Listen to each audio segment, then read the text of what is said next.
પિતાજી ભગવાનની ભક્તિ છે. શ્રવણમ કીર્તનમ વિષ્ણુ સ્મરણમ પાદ સેવનમ અર્ચનમ વંદનમ દાસ્યમ સખ્યમ આત્મનિવેદનમ. એ પિતા આ નવધા ભક્તિ છે. તરત જ એના પિતાએ ગુરુને બોલાવ્યા. આ મારા દીકરાને તમે આવું ભણાવો છો? એને સમજાવો કે હું ભગવાન છું. વિષ્ણુની ભક્તિ ન કરાવો, મારો રાક્ષસ સમાજ દુખી થઈ જશે. ફરી પાછા ગયા, ફરી પાછા બીજી વાર આવ્યા. ત્યારે પણ આને આ દશા. હવે નક્કી કર્યું કે ગમે તેમ કરી આને મરાવી નાખો. ખીણોમાંથી ને ઉપરથી નીચે ફેંક્યો, તેલમાં તળાવ્યો, થાંભલાને બથ ભરાવી.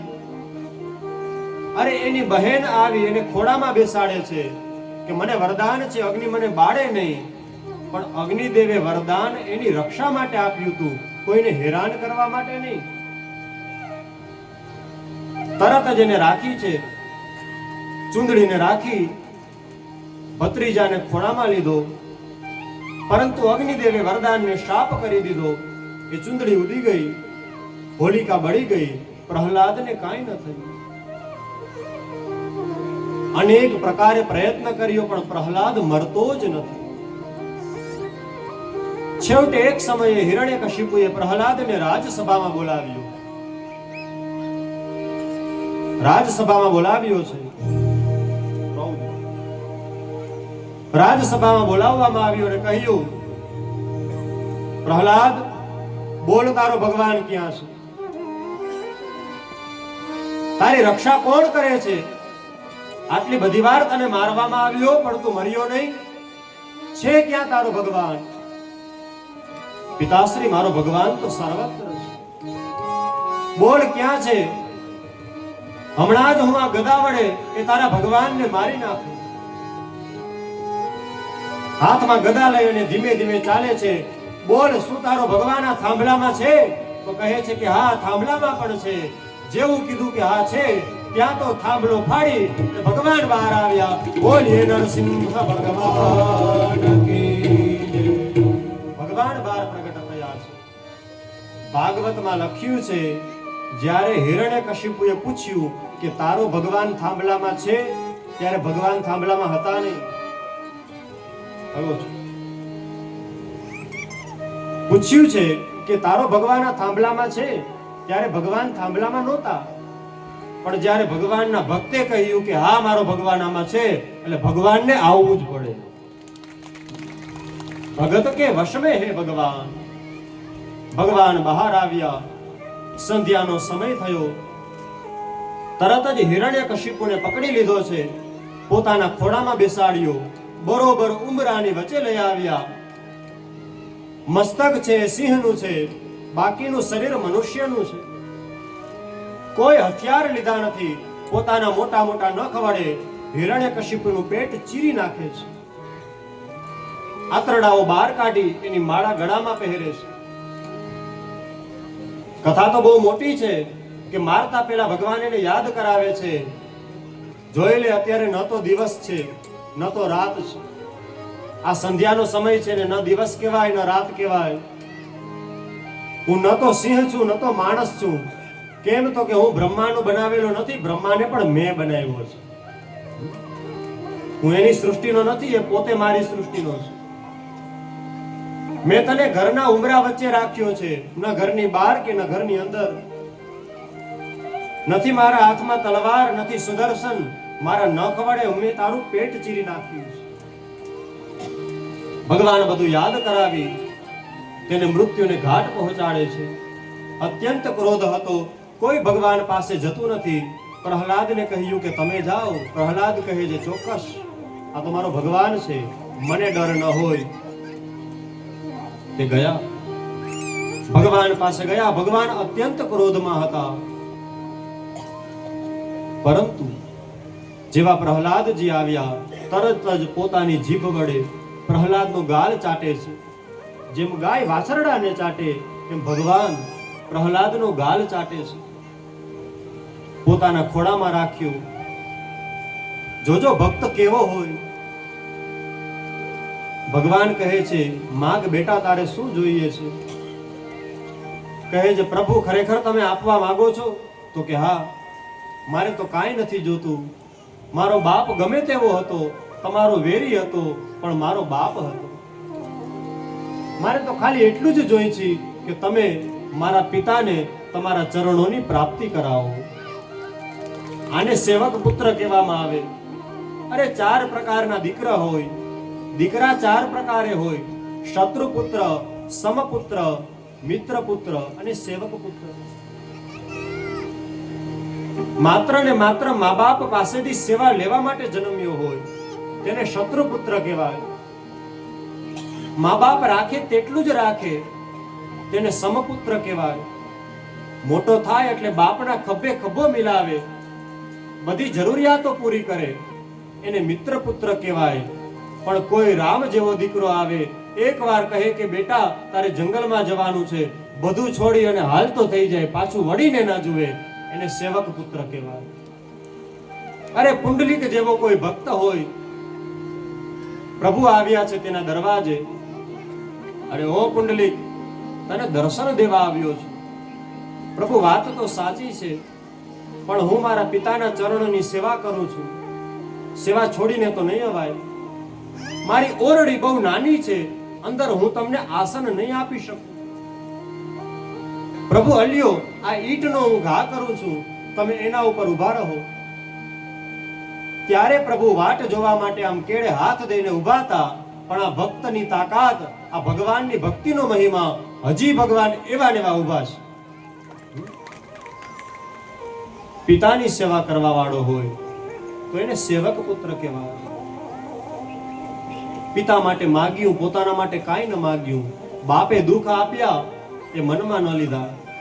અરે શિવાજી મહારાજ પોતાના દીકરાને સંભાજીનું ફિલ્મ જોયું છે? સંભાજી સાવ નાના હતા ત્યારે શિવાજી મહારાજ એને કહે છે, બેટા યાદ રાખજે. માતાની તો બધાને ખબર હશે કે જ્યારે શિવાજી નાના હતા ત્યારે માતા જીજાબાઈ એને હાલરડું સંભળાવે છે. પણ શિવાજી જ્યારે મોટા થયા ત્યારે પોતાના દીકરાને શું સલાહ આપે છે?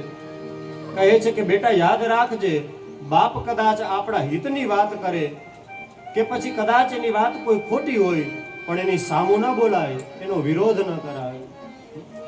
એનો વિરોધ ન કરાય. એ હંમેશા આપણા હિતનું વિચારે છે, એ આપણા કલ્યાણની વાત કરે છે, તેની સામું ન બોલાય. તમને શું ખબર પડે? આ વાત ત્યાં લગી જ મનમાં રહીએ જ્યાં લગી આપણે બાપા ન બન્યા હોય. આપણે જ્યારે બાપ બનીએ ને ત્યારે સમજાઈ જાય, બાપા કહેતા હતા સાચું હતું ભાઈ. માટે ગઈકાલે પણ મેં કીધું હતું, સમયે સમજણ આવી જાય તો ભગવાનનો આભાર માનવો. નહીતર સમય પણ હોય અને સમજણ પણ આવી જાય, આ બે ભેગું આવતું નથી. સમજણ આવે ત્યાં સમય વયો જાય, અને સમય હોય તો સમજણ ન હોય. યતિ ધર્મનું નિરૂપણ કર્યું છે. 4 આશ્રમોની વાત કરી, માનવ ધર્મ, સ્ત્રી ધર્મ વગેરેની વાત કરવામાં આવી. 8મું સ્કંદ એ મન્વંતર લીલા છે. ગજેન્દ્ર મોક્ષની વાત કરવામાં આવી. નીર પીવન હેતુ ગયો સિંધુ કે કિનારે, સિંધુ બીચ બસત ગ્રાહ ચરણ લઈ પછાડે.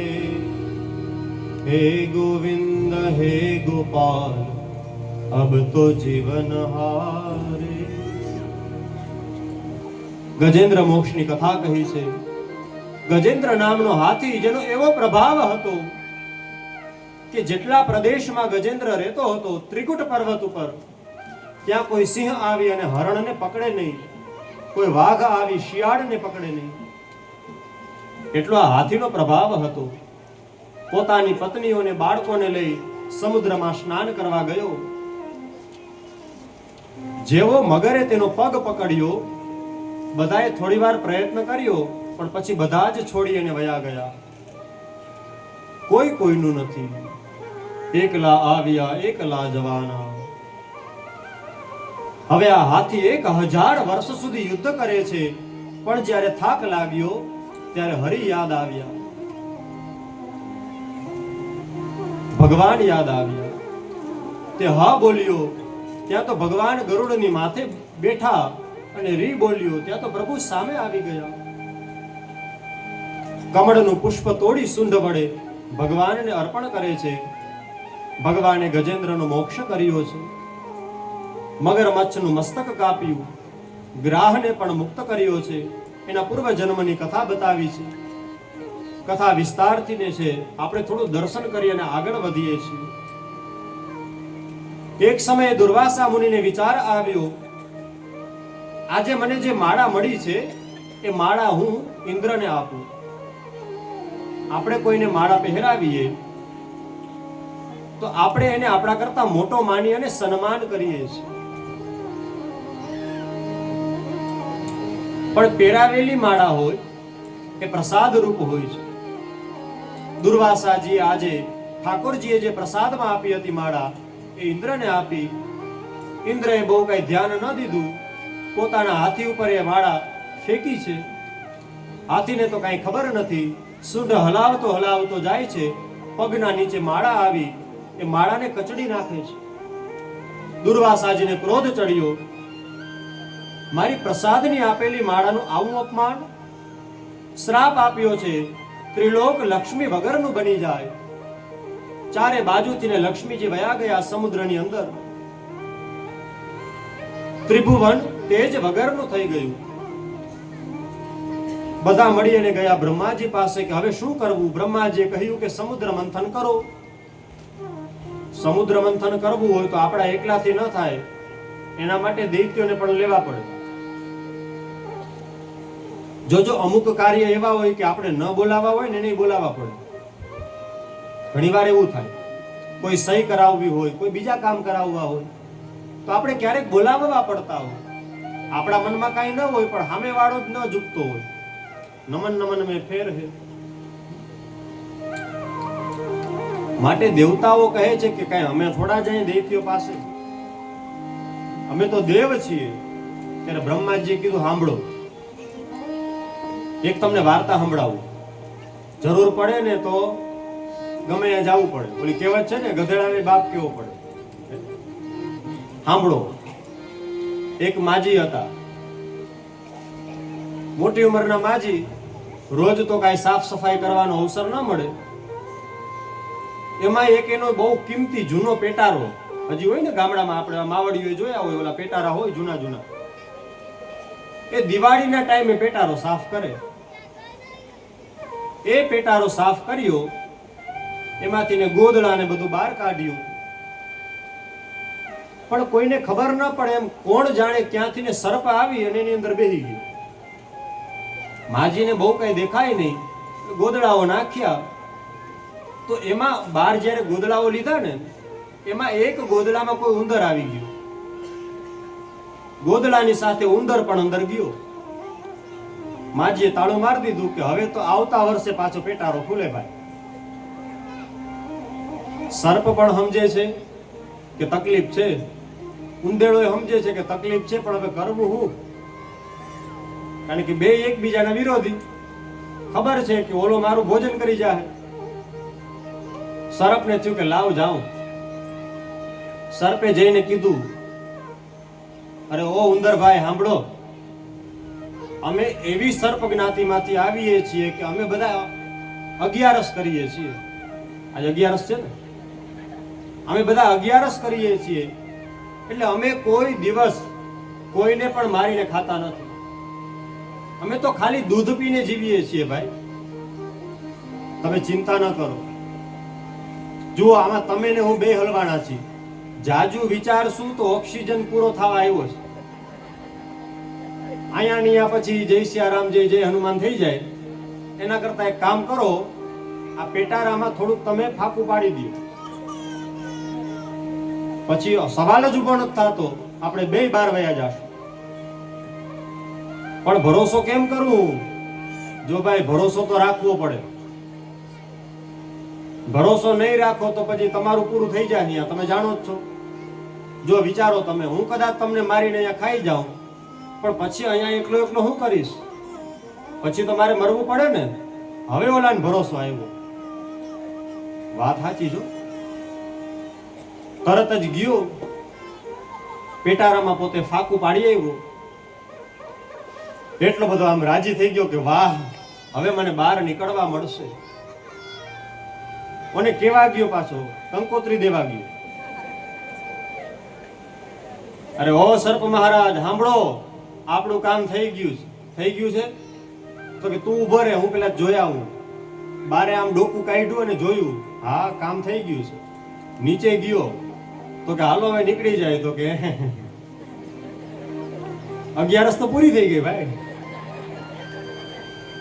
તરત જ ઉંદેડાને પકડી ભક્ષણ કરી ગયો. સર્પ બહાર નીકળી ગયો. બ્રહ્માજી કહે છે કે જરૂર પડે ને તો રાક્ષસો હારે મિત્રતા કરવી પડે, માટે બહુ ડાયા ન થાવ, વહાં જાઓ અને વિનંતી કરો. તરત જ દેવતાઓ ગયા છે દૈત્યો પાસે. વિનંતી કરવામાં આવી. કહ્યું છે કે ચાલો આપણે સમુદ્ર મંથન કરીએ, કારણ કે સમુદ્ર મંથન કરીશું તો એમાંથી ને અમૃત નીકળશે, આપણે બધા પીશું. બધા તૈયાર થયા છે. વાસુકી નાગનું દોરડું કર્યું. પર્વત રાખવા માટે થઈ અને કોઈ સ્થાન એવું છે નહીં, કારણ કે પર્વત આમથી આમ ડગી જાય. એને યોગ્ય જગ્યાએ આધાર આપવા માટે કાંઈ છે નહીં. ત્યારે ભગવાન પ્રગટ થયા છે. બોલીએ શ્રી કુર્મનારાયણ ભગવાન કી જય. કુર્મનારાયણ ભગવાન પ્રગટ થયા છે. પોતાની પીઠ ઉપર પર્વતને રાખ્યો. મંથન કરવામાં આવ્યું. સૌથી પહેલા જ કથા વિસ્તારથી ને છે. સૌથી પહેલા જ હળાહળ વિષ નીકળ્યું ભાઈ. એક જ લીટી ખાલી, એક જ કડી વિષ નીકળ્યું. એટલે બધા ગયા કે હવે ક્યાં જાવું? તો કે શિવજી પાસે. શિવજી પાસે બધા ગયા છે અને વિનંતી કરે છે. શંભુ શરણે પડી માગું ઘડી રે ઘડી કાપો દયા કરી શિવધરી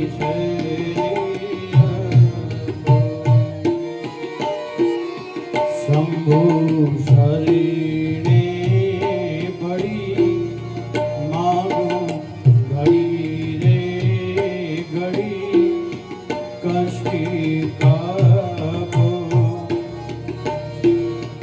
દયા કરી શિવધરી શરણે રાખો. દયા કરી શિવધરી શરણે રાખો. ભગવાન ભોળાનાથ પાસે ગયા છે. ભગવાને ગળામાં વિષને ધારણ કર્યું, માટે તેમનું નામ થયું બોલીએ નીલકંઠ મહાદેવ કી જય. ભગવાનનું નીલકંઠ નામ પડ્યું છે. પછી તો એમાંથી ઘણી બધી સામગ્રીઓ નીકળી છે. ઉચ્ચેશ્રવા અશ્વ બલિરાજાએ રાખ્યો, ઐરાવત હાથી ઇન્દ્રએ રાખ્યો, અપ્સરાઓ દેવતાઓએ રાખી. લક્ષ્મીજી ભગવાન નારાયણના ગળામાં વિજયશ્રીની માલા પહેરાવે છે.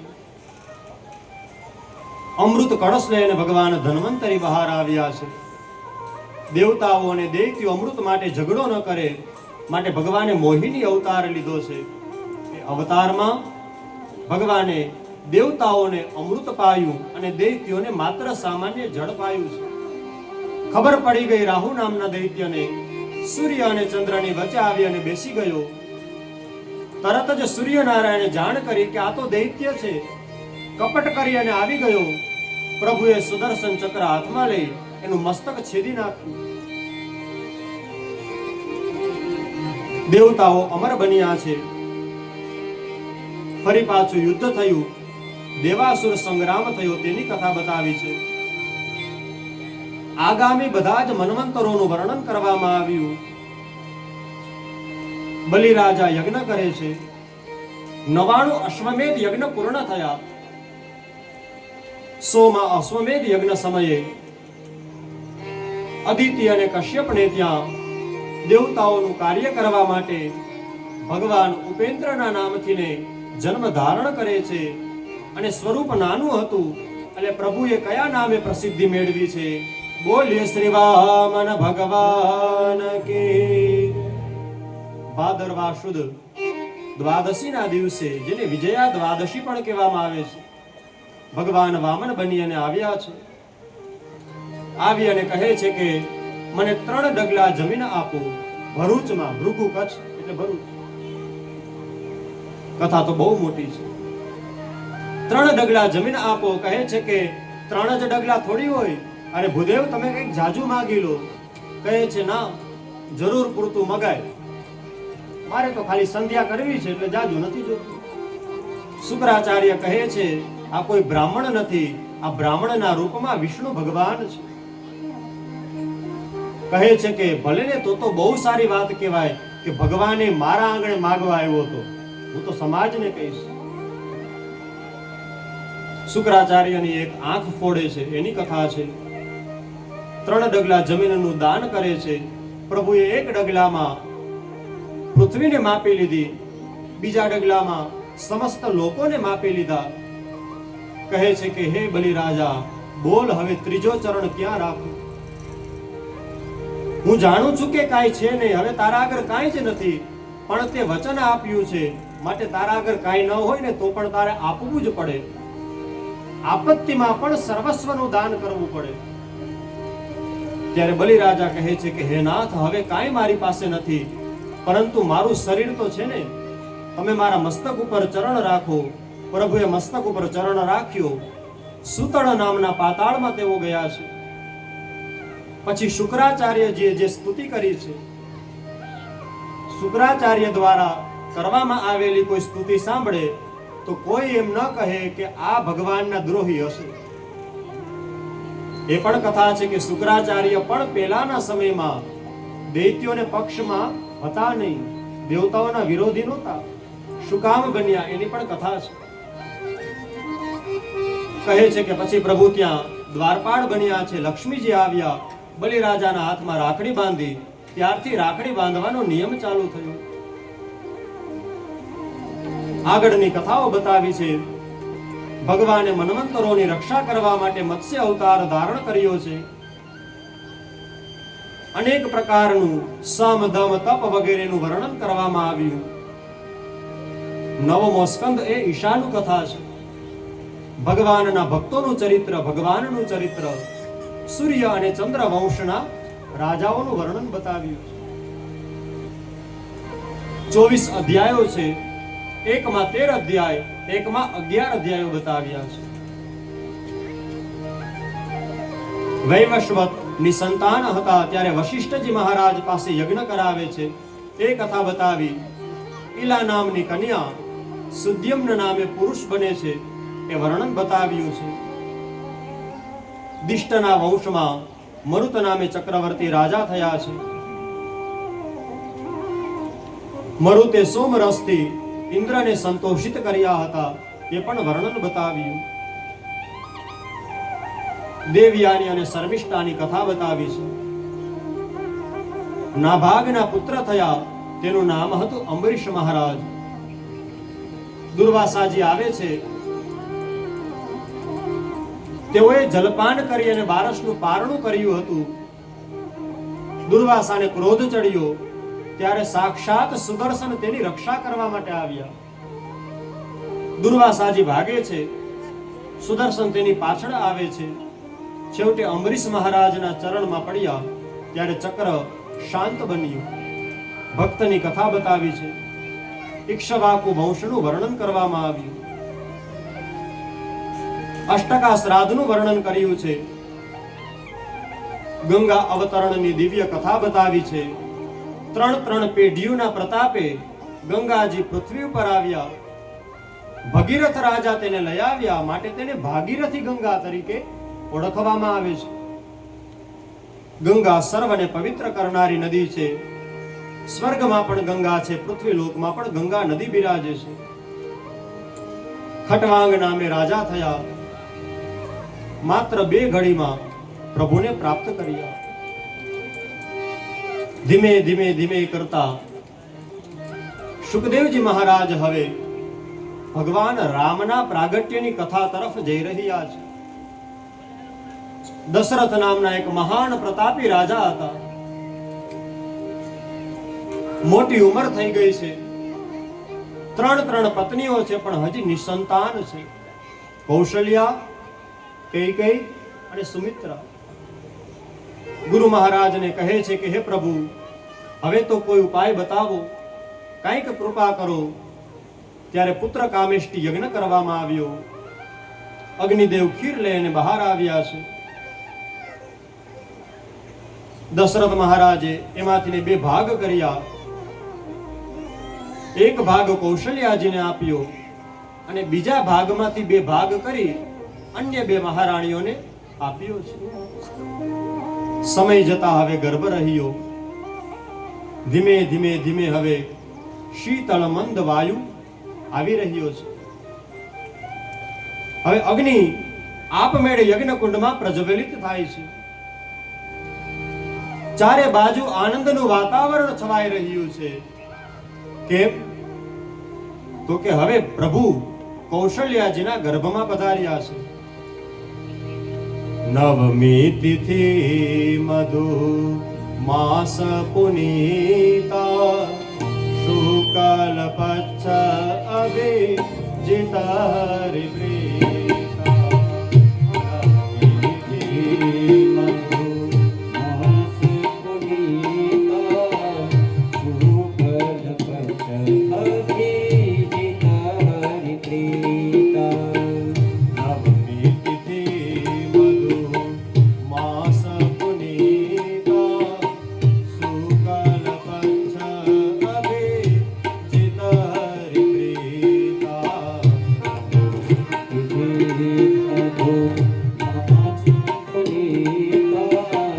ચૈત્ર મહિનો આવ્યો છે. ચૈત્ર મહિનો, મધુ મહિનો, શુક્લ પક્ષ આવ્યો. ભગવાનની પ્રિય તિથિ નવમી તિથિ આવી. બપોરનો સમય, જેને અભિજીત મુહૂર્ત કહેવામાં આવે. ભગવાન કૌશલ્યના ગર્ભથી સૌથી પહેલા ચતુર્ભુજ રૂપે પ્રગટ થયા છે. પછી ભગવાન પોતાના મૂળ સ્વરૂપમાં પધરામણી કરશે, પરંતુ સૌથી પહેલા પ્રભુ પ્રગટ થયા. માટે બોલીએ શ્રી રામચંદ્ર ભગવાન કી જય. ભગવાન ચતુર્ભુજ રૂપે પ્રગટ થયા. ભય પ્રગટ કૃપાલા દીન દયાલા કૌશલ્યા હિતકારી. મમ ભગવાન કહે છે ચતુર્ભુજ રૂપે પ્રગટ થયા છે. ભગવાન ચતુર્ભુજ સ્વરૂપે પ્રગટ થયા. કૌશલ્યાજી કહે છે કે 4 હાથ ન હોય, અમારે ત્યાં તો 2 હાથ વાળા છોકરાઓ હોય. ભગવાને 2 હાથ જવા દીધા. કહ્યું કે આ ધનુષ બાણ ભેગા લઈને ન આવે, રમકડા અમે આપીએ. અમારે ત્યાં છોકરાઓ રમકડા લઈને ન આવે. પ્રભુએ ધનુષ બાણ પણ જવા દીધા. સૂર્ય ભગવાને પોતાનો રથ રોકી રાખ્યો છે. કોઈને ખબર ન પડી કેમ, કઈ રીતે સમય વ્યતીત થાય છે.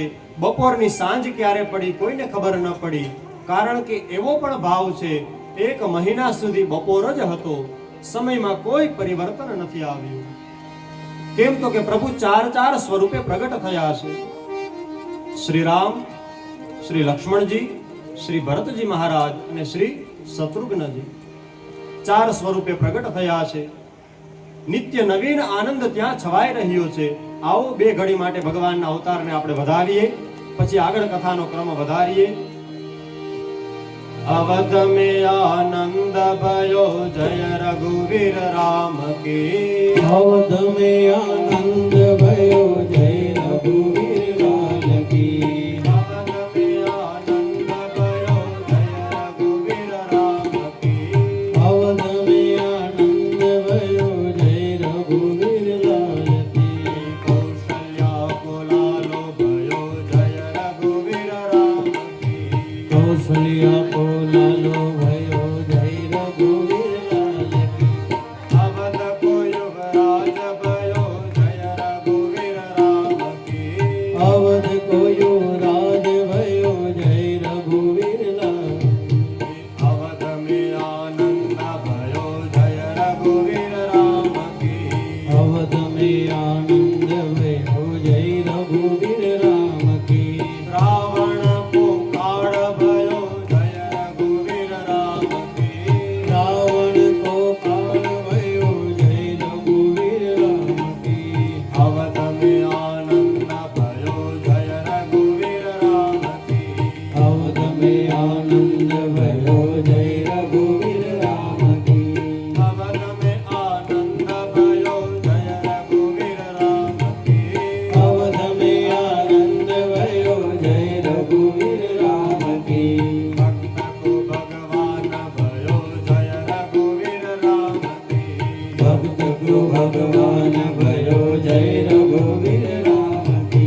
નિત્ય નવીન આનંદ થઈ રહ્યા છે.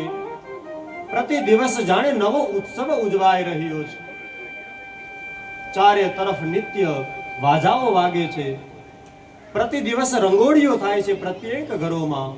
કેમ તો કે આજે મારો રામ આવ્યો છે. ખાલી દશરથના ઘરે જ આનંદ છે એવું નથી.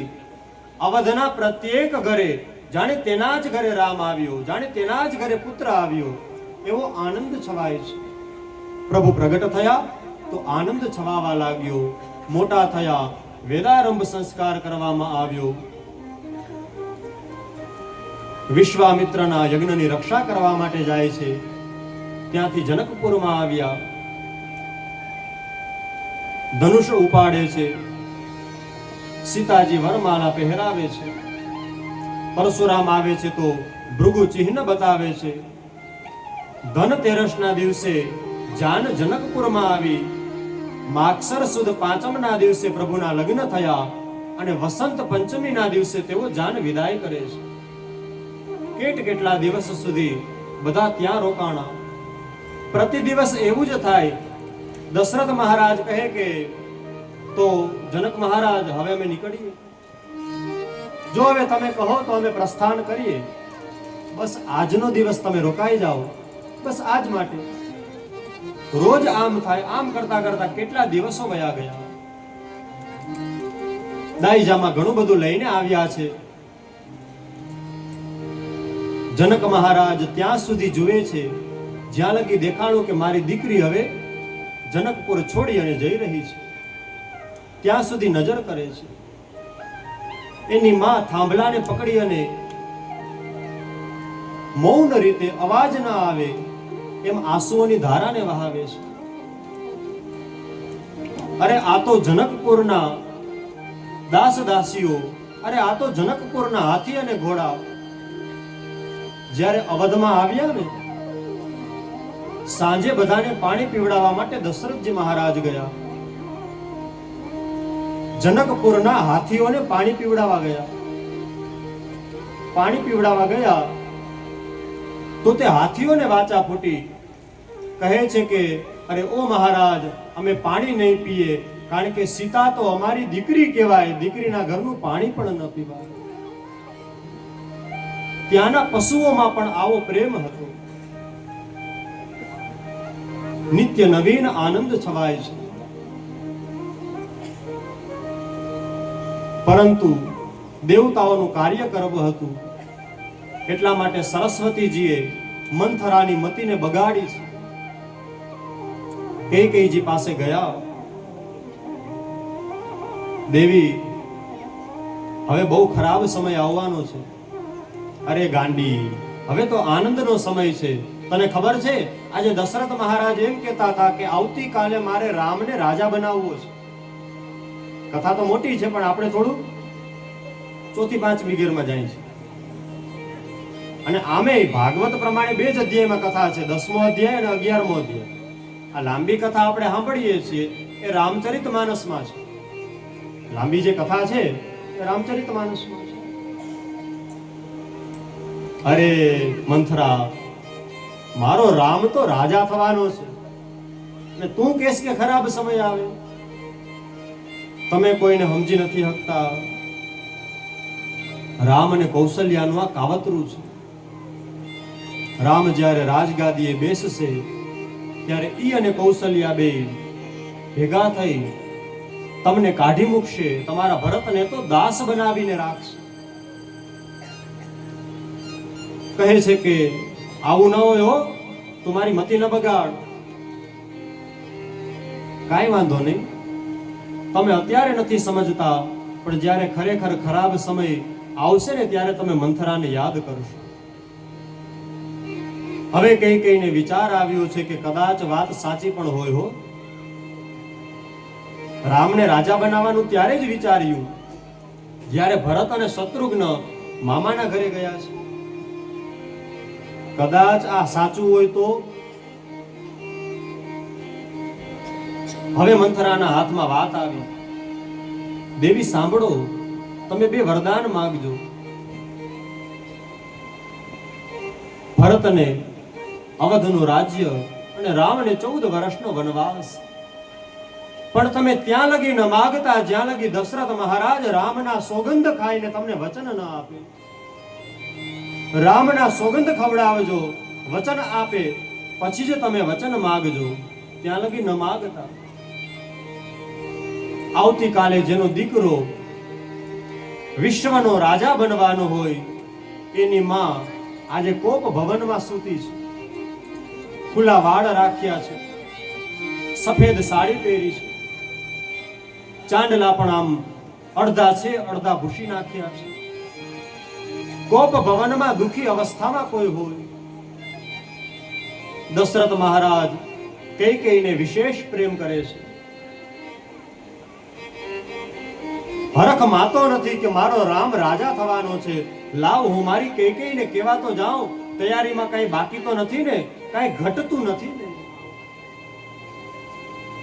કહે છે કે કૈકેયી તો કોપ ભવનમાં બેઠા છે. દશરથ મહારાજ ત્યાં ગયા. અરે દેવી, આપણો રામ રાજા બનવાનો હોય ત્યારે તમે કોપ ભવનમાં? બોલો બોલો, શું ચિંતા છે, શું થાય છે?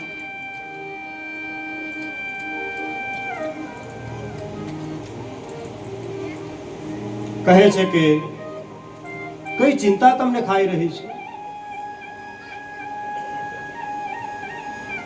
અરે તમે માગો, તમે જે માગો એ આપી દઉં. મારો દીકરો જ્યારે રાજગાદી ઉપર બેસતો હોય ત્યારે હું શું ના આપું? ના, તમારા ઉપર મને ભરોસો નથી, તમે નહીં આપો મહારાજ. અરે દેવી, આજ દિવસ સુધી એવું બન્યું છે કે મેં તને ના આપ્યું હોય? તમને યાદ તો હશે જ કે મેં 2 વરદાન માંગવા માટે કહ્યું હતું. એ વરદાન હું તમને ગમે ત્યારે આપીશ, તમે માગો તો ખરા. જ્યારે આપણે યુદ્ધ કરવા ગયા ત્યારે પૈડામાં તમારી આંગળી રાખી હતી તમે, ત્યારે હું યુદ્ધ કરી શક્યો હતો. મેં તમને વરદાન માંગવાનું કહ્યું હતું.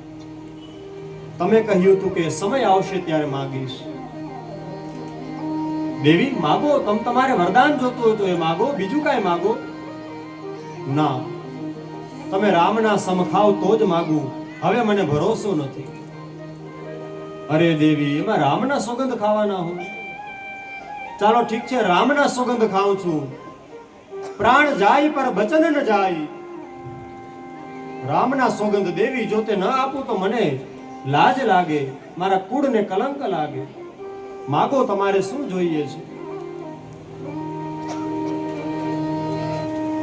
કૈકેયીજી વિચારે છે કે હા, હવે માગી શકાય.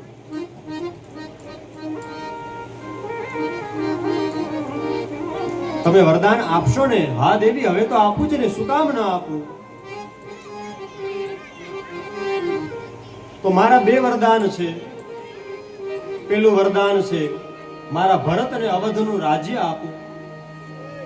દશરથ મહારાજ 2 ડગલા પાછળ આવી ગયા. કૈકેયીની સામું જોયા કરે છે. મોઢું પડી ગયું, શૂન્ય થઈ ગયું. તમે રામનો વિરોધ કરો, બીજાને રાજ્ય આપવાની વાત કરો. બોલો, બીજું વરદાન કયું છે? રામને 14 વર્ષનો વનવાસ. સાંભળતા જ દશરથ મહારાજ પડી ગયા છે. અરે દેવી, તું મારો જીવ માગી લે, તને જીવ આપી દઉં, પણ મારા રામને હું વનમાં નહીં જવા દઉં. મારા રામને હું વનમાં નહીં જવા દઉં.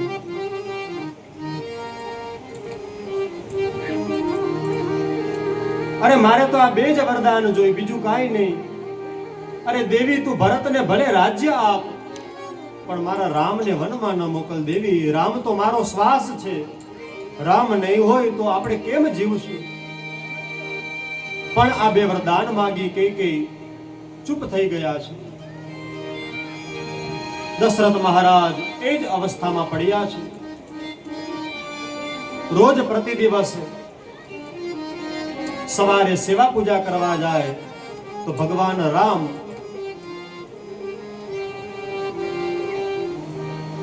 ભગવા વસ્ત્ર ધારણ કરીને જાય, પણ પિતાને મળવા આવે તો રાજસિંહ વસ્ત્ર પહેરીને આવે. પણ આજે હજી તેઓ ભગવા વસ્ત્રમાં જ આવ્યા છે. પિતાને મળવા આવ્યા તો પિતા સાવ શૂન્ય મનસ્ક છે. આંખોમાંથીને અશ્રુની ધારા વહે છે. પૂછ્યું છે કે શું થયું મારા પિતાશ્રીને? તેના મંત્રીએ કહ્યું, સુમંતજીએ, તમારા પિતા હવે શૂન્ય મનસ્ક થઈ ગયા છે, કારણ કે તમારી માતાએ 2 વરદાન માંગ્યા. પેલું તો એ કે ભરતને રાજ્ય. અરે વાહ, મારા ભરતને રાજ્ય! મારો ભાઈ જો રાજગાદી ઉપર બેસતો હોય તો હું ખૂબ રાજી થાઉં. બીજું વરદાન શું છે? બીજું વરદાન એ માંગ્યું છે, તમારે 14 વર્ષ વનવાસ કરવાનો. ધન્ય છે મારી માં, ધન્ય છે જેણે મારા ઉપર કૃપા કરી. મને ઋષિમુનિઓના આશીર્વાદ મળશે. મને જંગલમાં એ બ્રાહ્મણોના, એ સંતોના, એ સાધુઓની સેવા કરવાનો અવસર મળશે. દશરથ કહે છે, રામ તું જંગલમાં ન જા. અરે મને ભલે કલંક લાગે, સમાજ મને ખોટો કહે, પણ તું જંગલમાં ન જા રામ. રામ કહે છે, પિતાશ્રી હું વનમાં ન જાઉં. ખાલી તમારી આજ્ઞા હોત તો વનમાં ન જાત, પણ સાથે સાથે મારી માતાની આજ્ઞા છે. હવે તો મને કોઈ ન રોકી શકે, મારે જંગલમાં જવું જ પડે. કૌશલ્યા માતા પાસે આવે છે પ્રણામ કરવા માટે કે હે માં, હવે હું જંગલમાં જાઉં છું. કૌશલ્યા કહે છે, તારી માતાએ કહ્યું છે તો બેટા તારે જંગલમાં જવું જ પડે. તારે રજા લેવા ન અવાય, એ પણ માં છે, તું નીકળી જા. સીતાજી કહે છે કે હું પણ સાથે આવીશ. અરે મેં 7 પ્રતિજ્ઞાઓ લીધી છે. સુખમાં તો સાથ આપીશ જ, પણ દુઃખમાં પણ હું ડગલે ને ડગલે ભેગી હઈશ. લક્ષ્મણ કહે છે કે મારો તો ભાઈ પણ તું, મારો તો ભગવાન પણ તું, મારો તો પિતા પણ તું, અને મારી તો માં પણ તું જ. હે મોટા ભાઈ, હે રામ, તમે તો મારા ભગવાન છો. રામ સમજાવે છે, પિતાશ્રીની સેવા કરવા માટે તમે અહીંયા રહો. ત્યારે કહે છે કે હું કાંઈ ન માનું, કાંઈ ન કરું, મારું તો સર્વસ્વ મારો રામ છે. માનતા નથી ત્યારે પ્રભુ કહે છે, તમે માતાના આશીર્વાદ લેતા આવો. સુમિત્રાજી પાસે આવે છે, કહે છે કે માં, પ્રભુ જંગલમાં જાય છે તો હું પણ એની સાથે જંગલમાં જાઉં. ત્યારે આ માં કહે છે કે બેટા, તારે મારા આગળ માગવા નહીં આવવાનું, મંજૂરી નહીં લેવાની. કેમ? તો કે રામ જ તારો ભગવાન છે. રામ જ્યાં જાય ત્યાં જ લક્ષ્મણે જવાનું. રામ, લક્ષ્મણ, સીતા જવા માટે નીકળ્યા છે. અવધની એ પ્રજા જેને સુંદર વસ્ત્રો પહેર્યા હતા, પણ એ કપડા આજે કાળજાને અગ્નિ આપે છે. સુંદર વસ્ત્ર એટલે હતા મારો રામ રાજા થવાનો છે, પણ એ વસ્ત્ર હવે દુઃખ આપે છે.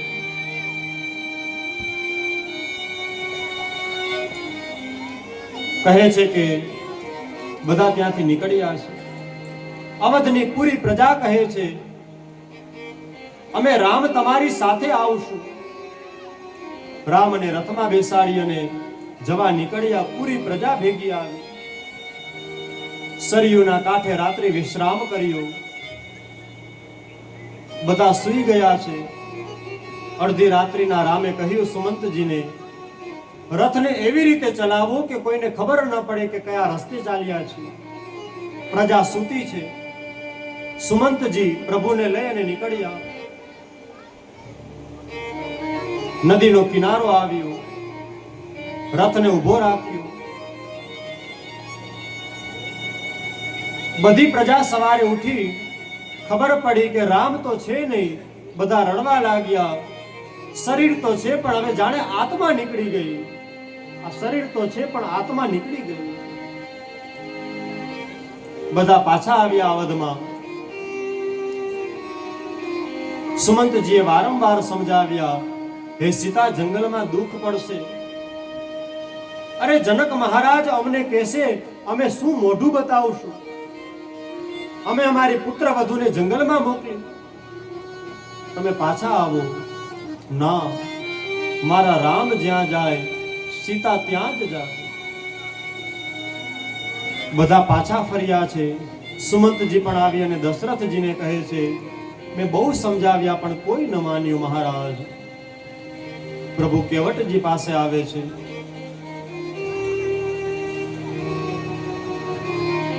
દશરથ મહારાજ અત્યંત દુખી થયા છે. 6 વખત રામ રામ રામ રામ રામ રામ બોલી પોતાના દેહને છોડ્યો છે. પ્રભુ કેવટ પાસે આવ્યા. માગીના વન કેવટુઆના કહે તુમાર મરમુ મે જાના. પ્રભુને તે ગંગા પાર લઈ જાય છે. ચરણ ધોયા બાદ લઈ જાય છે. પ્રભુએ સમય આવીએ તેને ભવપાર ઉતારી દીધો. જંગલમાં ગયા છે. પ્રભુએ માથામાં જટા બાંધી. કોઈથી જોવાતું નથી કે જે મસ્તક ઉપર મુગટ આવવાનો હતો એ મસ્તક ઉપર હવે જટા આવી છે. વડના ઝાડમાંથી જે દૂધ નીકળે ને એ દૂધને તેમાં પરોવી અને તેના દ્વારા જટા બાંધવામાં આવે છે. પ્રભુ ત્યાંથી ને આગળ ચાલ્યા.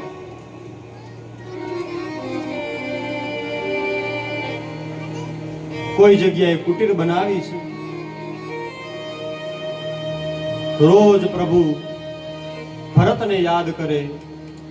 રોજ પ્રભુ માં કૈકેયીને યાદ કરે. પ્રભુ તો અહીંયા આવ્યા પણ ત્યાં ભરતજી મહારાજ આવ્યા. ભરતજી મહારાજ અવધમાં જ્યારે પ્રવેશ કરે છે તો જાણે સ્મશાન હોય એવું લાગ્યું. વિચાર કરે છે કે લોકો નીચું જોઈને કેમ જાય છે, કોઈના મસ્તક ઉપર તેજ નથી. બધા આવ્યા. ભરતજી મહારાજ ધીમે ધીમે ધીમે કરતા મહેલમાં આવ્યા. માર્ગમાં મંથરા મળી છે. વાત કરી તો મંથરાને લાત મારે છે. કૈકેયી પાસે જઈને કહે છે, હે કૈકેયી, હે મારી માં, તે એમ માની કેમ લીધું કે તારો ભરત છે અવધની ગાદી ઉપર બેસશે? કઈ રીતે તે માની લીધું?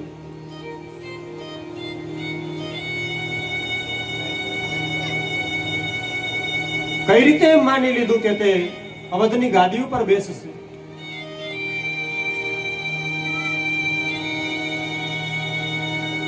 જેવી ખબર પડી છે તરત જ પોતે 4 ડગલા પાછળ ચાલીને કહે છે, હે કૈકેયી, આજથી હું તને માં નહીં કહું, તું મને દીકરો ન કહેતી. તરત જ કૌશલ્યા માં પાસે જાય છે. ચરણમાં પડી અને કહે છે, હે માં, આમાં મારું કોઈ કાવતરું નથી. જો કદાચ આમાં મારું જરાક પણ કાવતરું હોય તો અત્યારે જ મારો દેહ પડી જાય, અત્યારે જ ખીણમાં હું પડી જાઉં, અત્યારે જ જમીન મને માર્ગ આપી દે. કૌશલ્યા કહે છે, કદાચ શિવ ભગવાન દ્રોહી બને, આકાશ પાતાળ કદાચ એક થઈ જાય, પણ મારો ભરત કોઈ દી રામનો વિરોધી ન થાય. મને ખબર છે બેટા, આમાં તારું કોઈ કાવતરું નથી. મારો ભરત રામનો વિરોધી ન થાય. પિતાનો દેહ પડી ગયો હતો. અગ્નિ સંસ્કાર વગેરે કરી, પિંડદાન વગેરે કરી, ભરત સેના લઈ, આખા અવધને સાથે લઈ રામને મનાવવા જાય છે. જ્યારે બધા જ ત્યાં આવ્યા, રામ સૌથી પહેલા કૈકેયી માતાને મળે છે. માં, કેટલા દિવસથી મેં તને જોઈ નથી. સંતો કહે છે, વાલ્મીકી રામાયણમાં લખ્યું છે, ખાલી કૈકેયી નહીં, મંથરા પોતે પણ ભેગી જાય છે. રામ સૌથી પહેલા કૈકેયીને મળ્યા. શા માટે ખબર છે? રામ જ્યારે નાના હતા, કૌશલ્યા કહે કે રામ આવો દૂધ પીવો. રામ ના આવે. કૈકેયી કહે કે બેટા આવો અને દૂધ પીવો. તરત જ રામ આવી જાય.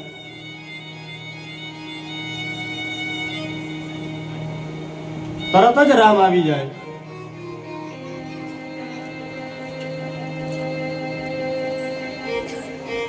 તરત જ રામ આવી જાય છે.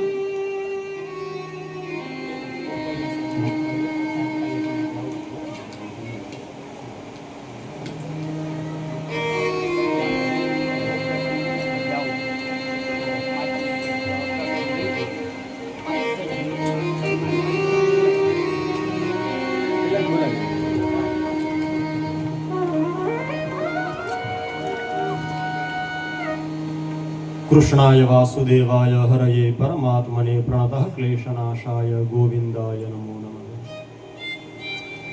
આપણા સતવારા સમાજનું ગૌરવ એવા ડોક્ટર H.V.